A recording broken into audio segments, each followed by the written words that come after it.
Cleaners going without food and NHS nurses using food banks, just two examples of the reality of low pay. New figures show that the North East is the only region in the UK where the typical worker is now worse off since the last election. In 2017, a worker in our region earned an average of £22,789. This year, after inflation, real wages in the North East stood at £22,594, a fall of £195. Our political correspondent David Rhodes reports on the consequence of low pay. Every month is tight and it's getting tighter. Helen, a mum to three, is paid as a hospital cleaner in the NHS. But when she gets home, she's one of many people who feels their pay packet no longer covers the bare basics of life. You cut back on a lot of things, and one of the main things that we can cut back on is food.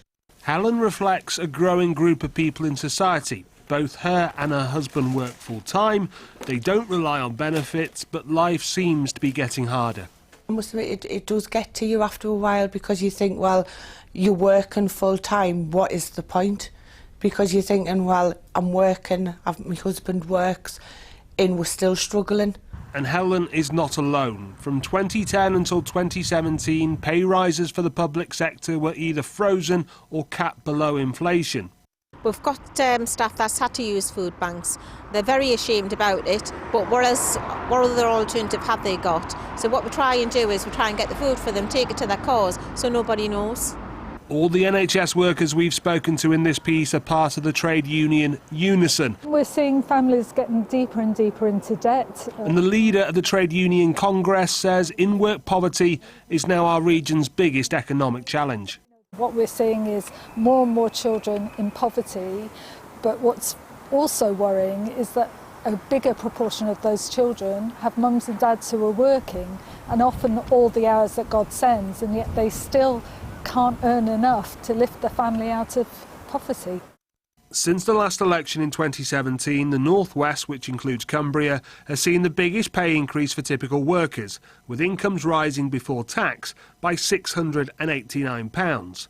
Every other region in the UK has seen a real terms increase in pay, apart from the North East, where the typical worker is now £195 worse off since 2017. Inflation, the value by which goods and services increases each year, has been going up faster than wage rises, and inflation has been fuelled in part by Brexit uncertainty. And then there's employment. Yes, more of us are now in work, but there's been a big growth in the number of us working in part-time or temporary jobs, which results in people being paid less money. Businesses desperately want to invest in their workforce. They want to be able to pay people more, but in order to do so, they need those people to be higher skilled. And there needs to be a real effort here to improve skills, to improve productivity, to enable businesses to be better and people to be better paid. Both Labour and the Conservatives say they're going to raise the minimum wage to £10 an hour. Will that cure the problem of low pay? No, it does not. It's how much take-home pay someone has for the whole week. And often the zero rate or the 0 hours contracts and everything in that space is what really drives families to poverty. Heading into this Christmas election, all the political parties are promising a brighter future. But the issue of low pay in the North East is likely to persist long into 2020.